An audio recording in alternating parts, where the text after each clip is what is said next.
Tervetuloa tähän maaliskuiseen Adar-webinaariin. Katsotaan tässä läpi ja sitten mulla on vielä semmoinen pieni bonus vielä siihen loppuun näin kevättä ajatellen. Olen Reino Tuhkonen ja toimin järjestelmäasiantuntijana täällä AdConsys Oy:ssä Adar-tiimissä. Jos soittaa tuohon meidän infonumeroon, niin on erittäin todennäköistä, että minä olen se, joka sille sitten vastaa. Ja vastaan myös kaikkiin sähköposteja. Eli tosiaan mehän laitettiin meidän asiakkaille viestiä koskien näitä hälytysviestejä. Ja siinä sitten kysyttiin, että sieltähän tulee 2 viestiä. Sieltä tulee hälytysviesti ja sitten kun se tilanne on normalisoitunut, niin sieltä tulee tämmöinen paluu normaaliin viesti. Ja tätä kysyttiin, että halutaanko luopua tästä paluu normaaliin viestistä. Ja saadun palautteen perusteella niin nyt on tosiaan päätetty, että se pidetään se paluu normaaliin viesti sillä edelleen. Ja muita asioita, niin tähän samaan liittyen sitten tämmöinen alarm filter on tulossa meillä. Eli tällä saadaan sitten tämmöiset, jos joku esimerkiksi menee vaikka joku anturi rikki, niin ennen kuin se on vaihdettu, niin se pahimmassa tapauksessa tosiaan aiheuttaa 10 hälytyksiä vuorokauteen. Ja ne kaikki, sitten jos siellä on jatkohälytykset tekstiviestinä, niin ne kaikki tosiaan sitten kilahtaa sinne puhelimeen. Sinne tulee ensin se hälytys ja sitten sinne tulee perässä sitten joissain tapauksissa sitten vielä se paluu normaali hälytys riippuen vian tyypistä. Niin se on jo niin paljon viestiä, että sinne sitten alkaa jo muut hälytykset sitten hukkua sinne joukkoon. Ja näin ollen sitten ideoitiin tämmöinen hälytysfiltteri, millä sitten tosiaan saadaan sitten hallittua tarvittaessa tätä hälytyssumaa. Siksi aikaa, kunnes sitten tilanne saadaan korjattua tai se normalisoituu, riippuen mikä sen on aiheuttanut.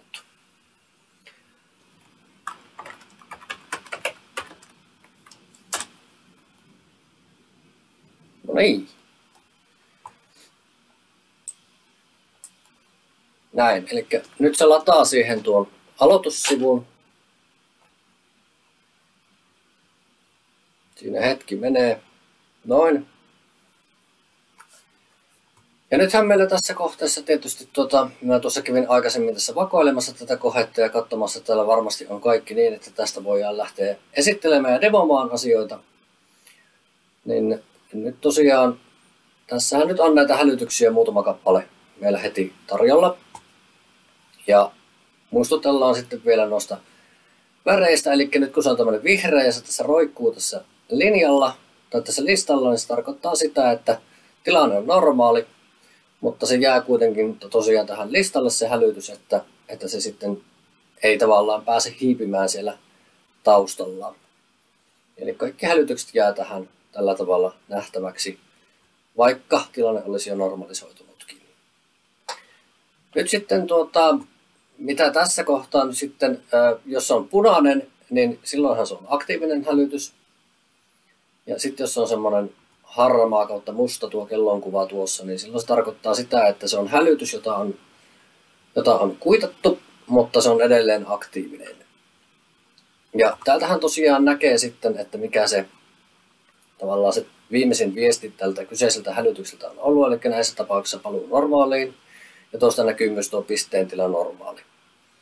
Ja nyt jos tosiaan se on harmaana se kellonkuva, niin tästä pisteen tilasta esimerkiksi näkee aika näppärästi sen, että onko se nyt hälytyksessä vai missä. Ja mitä muuta täältä nyt sitten näkyy, niin tosiaan tuo kuittauksen tila.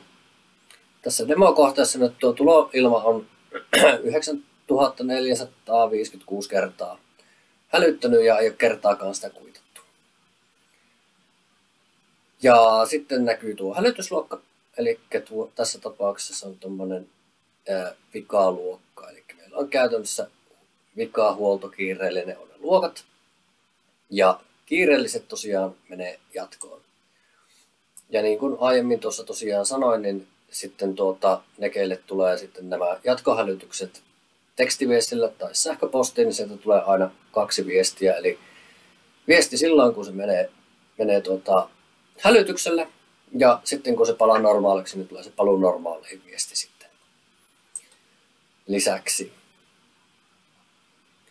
No, sitten kun tästä valitaan tämmöinen hälytys, niin täältähän pääsee sitten tosiaan katsomaan tätä toistuvuutta. Täältä aktivoituu tämmöinen näytä toistuvat toiminto. Ja mitä tämä nyt tekee, niin se pureutuu tähän yhteen ainoaan hälytykseen nyt niin, että se pilkkoo sen tänne tämmöisiksi aikaleivoiksi. Eli tässä nyt näkyy, että tänä päivänä tämä kyseinen piste on tullut ja mennyt hälytykseen vaikka kuinka monta kertaa. Ja tuossa on nyt 379 sivua näitä hälytyksiä. Ja tuossa näkyy sitten aina se viimeisin aikaleima, mikä sille on tullut. Eli nyt tässä tapauksessa, kun nämä on kaikki palannut normaaliin, niin tuo aikaleima kertoo sen, että milloin se on viimeisimmäksi muuttunut se tila, eli palannut normaaliin 13.50. Ja nyt sitten mennään takaisin tuohon päänäkymään. Niin täällä nyt sitten tosiaan täällä on tämmöinen laatikko tuossa edessä. Niin mitä se nyt sitten tekee, niin nyt täältä aukeaa tämmöinen, aktivoituu myöskin tämmöinen hyperlinkki. Ja tuo tarkoittaa sitä, että pisteellä on hyperlinkki, joka tarkoittaa sitä, että kun painetaan tuosta hyperlinkkiä silloin kun se on valittuna, se ohjaa meidät sinne kuvaan, missä se kyseinen hälytys on esiintynyt. Ja nyt jos se olisi sitten aktiivinen tuo tuloilmahälytys, niin sitten näkyisi täällä sitten tuossa tuloilma olisi sitten punaisella tuo teksti.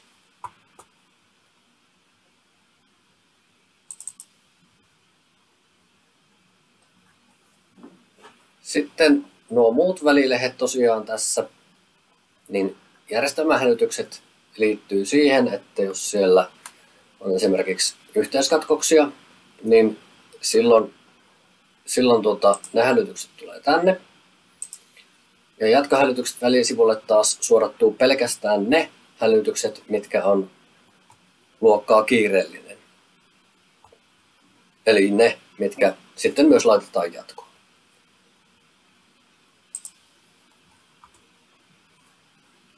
Sitten kuittauspainike tietysti tulee, tai kuittaustoiminta täältä aivan niin kuin normaalisti.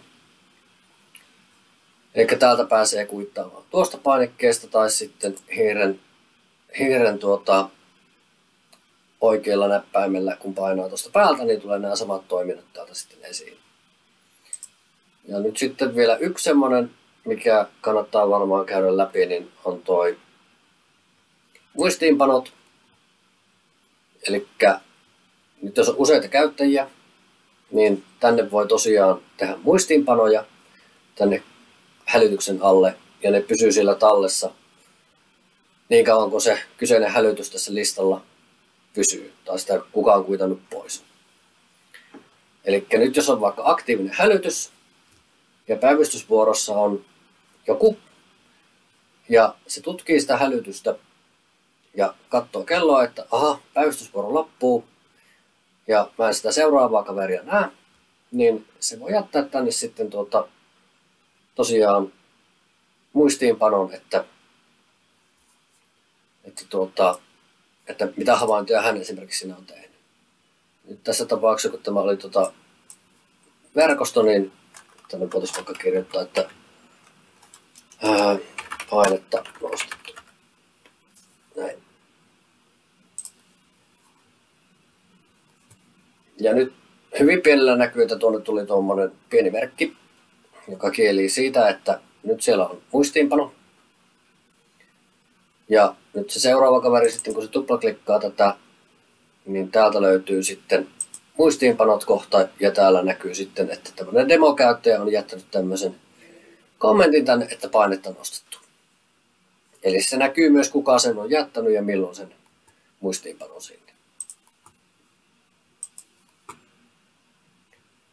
Ja tosiaan sitten, kun tilanne on ohi, niin sen jälkeen sitten, jos ei tarvitse tuossa enää pyöritellä, niin selkeästi se voidaan tuosta kuitata pois.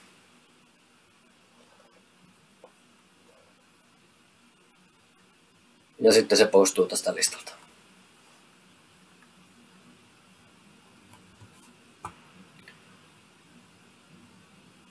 Noin.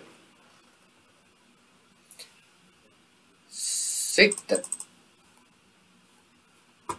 muita asioita hälytysten hallintaan liittyen, niin täällä nyt sitten otetaan esimerkkinä nyt esimerkiksi vaikka tämä lämmönjako ja tämä oletettu patteriverkosto tässä demoympäristössä.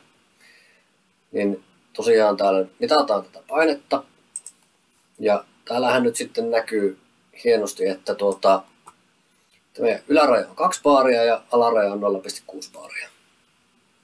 Samoin myöskin, jos otetaan esimerkiksi tuo lämpötila, niin täällä näkyy sitten, että yläraja 60, alaraja 20. Nämä on muokattavissa.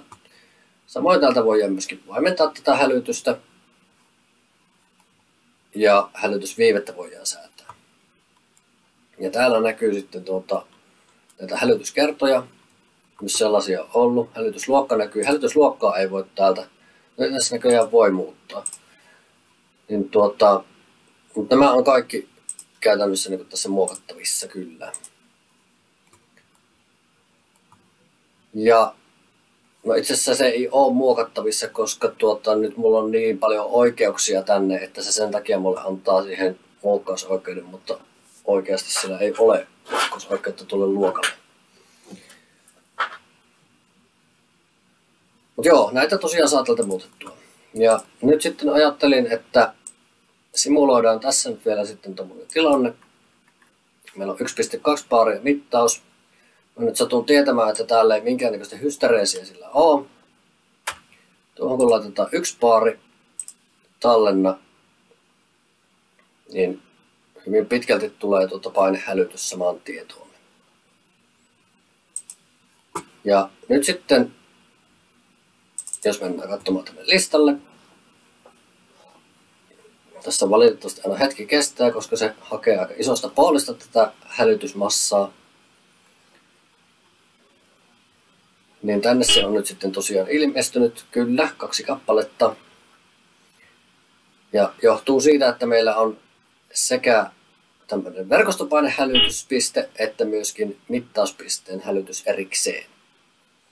Pelkkä toinenkinhan riittäisi, mutta esimerkiksi kohteessa, missä ei ole painemittausta varsinaisesti, että siellä on esimerkiksi vaikka pelkkä painekytkin, mikä haistelee sitä verkoston painetta, niin silloinhan se on se kytkin nimenomaan, mistä saadaan sitten tämä hälytys aikaiseksi. Mutta meillä on myös mittaus, niin meillä sitten myöskin se mittauspiste hälyttää. No, sitten lupasin vielä lopuksi pientä tämmöistä kevätbonusta tähän. Nyt tässä kevään aikana muutamia tapauksia on tullut esille, missä saattolämmitykset ei ole toiminut. Ja näitä on tutkittu ja nyt sitten ajattelin, että on hyvä näin pääsiäisen kunniaksi ottaa vielä muutama sana näistä saattolämmityksistä tähän webinaariin. Niin toivotaan, että kaikilla sitten saattolämmitykset on oikein säädettynä ja toimii niin kuin kuuluu, että ei käy niin, että vesi tulee sitten rännin yli, kun siellä on putket, syksytorvet jäässä. Eli piirtelin tämmöisen hienon kuvan. Otin yhdestä kohteesta tosiaan erillispisteestä kuvakaappauksen lämmitysosiosta. Ja täällä tosiaan nyt sitten näkyy, että täällä on saattolämmityksiä silleen, että sadevesi plus viemärit, kattokaivojen lämmitys, pesuhallin kynnyslämmitys. No sitten on näitä autolämmitystolppia ja sitten joku magneettiventtiili, mutta nämä meitä nyt lähinnä kiinnostaa nämä kattokaivojen ja sadevesiputkien lämmitykset. Eli nythän täällä sitten tuosta ei kannata välittää, tuo oli käsiajalla tuo piste. Nythän täällä tosiaan näkyy, että päällä asetus on 3 astetta ja poisasetus vähän vaihtelee, on -4, -3, -3. Ja nyt piirsin tähän alle tämmöisen graafin, millä nyt sitten kerron, miten tämä saattolämmityksen ohjaus näillä lämpötilan rajoilla toimii. Eli silloin kun meillä on kesä ja mennään kohti syksyä, niin nehän menee päälle silloin, kun päälleasetus niin sanoo. Eli kun mennään +3 astetta tai sen alle, niin saattolämmitykset napsahtaa päälle silloin. Tällä kohteessa lämpötila oli muistaakseni sen verran lämmin, että nämä ei ole tällä hetkellä päällä. Joo, ne menee päälle. Sitten keli viilenee. Katsotaan täältä. No, tossa menee päälle. Sitten se viilenee. Alkaa olla marraskuu, alkaa olla joulukuu. Ja sitten ollaan tuolla jo -3. Niin nyt sitten tässä -3, kun se menee kylmemmälle, se menee pois päältä. Ja sitten talven sydämessä, kun ollaan täällä jossain täällä alueella, missä tätä punaista janaa on, niin silloinhan se tietenkään ei ole päällä. Sitten kun alkaa koittaa kevät, niin kuin meille nyt koittaa, niin totta kai lämpötila alkaa nousta, lähestytään tätä -3. Ja kun tullaan tuohon -3 kynnykselle, vaikka siinä lukee, että poisasetus, niin se on vähän hämäävä sinällään. Se ei ole poisasetus, vaan tämä on itse asiassa niin kuin alue, missä tämä saattolämmitys toimii. Eli silloin kun tuo -3 tavoitetaan, niin silloin se menee taas päälle. Ja sitten kun kelit lämpenee entisestään, ollaan jo vapussa, on jo melkein prätkäkelit, niin sittenhän se on jo pois päältä. Käytännössä, jos teillä nyt kohta sattuu olemaan tämmöiset päälle ja pois lämpötilat, niin se on alue, missä se saattolämmitys oikeasti sitten toimii. Eli eräs kohe siellä oli käynyt niin, että tänne oli laitettu samat arvot molempiin. Lopputulos oli se, että käytännössä se kävi hyvin lyhyen aikaa päällä ja sitten muuta ei toiminut ollenkaan. Joo, onko saattolämmitys... Saisiko tähän kommentoida? Joo, totta kai. No niin, Pakkasen Kani Tykkimäki, morjesta. Morjesta. Tuossa on nyt yksi sellainen asia, mikä tekee vähän automaatiomiehille ja joskus kiinteistöhuollollekin niin kuin ansaa. Eli käytetään noita samoja ohjauksia, jos on sellaisia niin paikkoja, missä on ilmavesi, tai siis yleensä ottaen ilmalämpöpumppujen niin noi viemänöinnit. Joo. Ja toinen on se, että on lämpösaatettuja vesijohtoja. Ja sinne tavattoman useasti tulee tuo -3 tai -4. Mm. Ja on vähän hölmöä, että vesijohtoa saattolämmitetään nollakelillä, mutta kun on -20 pakkasta, jolloin se todennäköisesti jäätyy, niin sehän ei ole päällä, koska se on heitetty noihin samoihin ohjauksiin. Ja sitten se lämpöpumppu, kun se tekee niin myöskin -10 asteen lämpötilassa niin tätä sulamisvettä, niin myöskään sen viemänöinti ei silloin toimi. Et jos tällaisia on kohteessa, niin niille pitää laatia ihan oma ohjaus. Muuten ollaan sitten viimeistään joulun kohdalla niin ongelmissa. Kyllä, olet aivan oikeassa, että juurikin tämän tyyliset saattolämmitykset, jos esimerkiksi tosiaan käyttövesiputkia tai muita vastaavia saattolämmitetään, tai sitten tuo vesi-ilman lämpöpumppu on toinen hyvä esimerkki, koska sehän kondensoi se kenno siellä kuitenkin käydessään, niin sille pitää sitten se poistosulatus tarjota sitten kovemmilla pakkasilla tai se jäätyy. Ja sitten pahimmassa tapauksessa jäätyy se koko sitten se lauhdutin kenno siellä. Ja sen jälkeen se ei käytännössä enää toimi. Ainakaan niin kuin pitäisi. No käytännössä niissä lämpöpumpuissa tulee se, että se kasaa sen ison jääpatin sitten jonnekin sinne, riippuen missä se on. Ja sen jälkeen se alkaa leviämään siitä ja se yleensä kyllä se pumppu itsessään jää toimintaan, koska niin se toimii omilla ohjauksilla. Ei mulla muuta, mutta toi on vaan niin sellainen asia, että siihen niin kuin vuosittain törmää ja se on vähän sellainen harmittava kaikkien kannalta. Kyllä, kyllä. Joo, oikein hyvä kommentti. Ei siinä mitään. Onko muuta kysyttävää tai kommentoitavaa?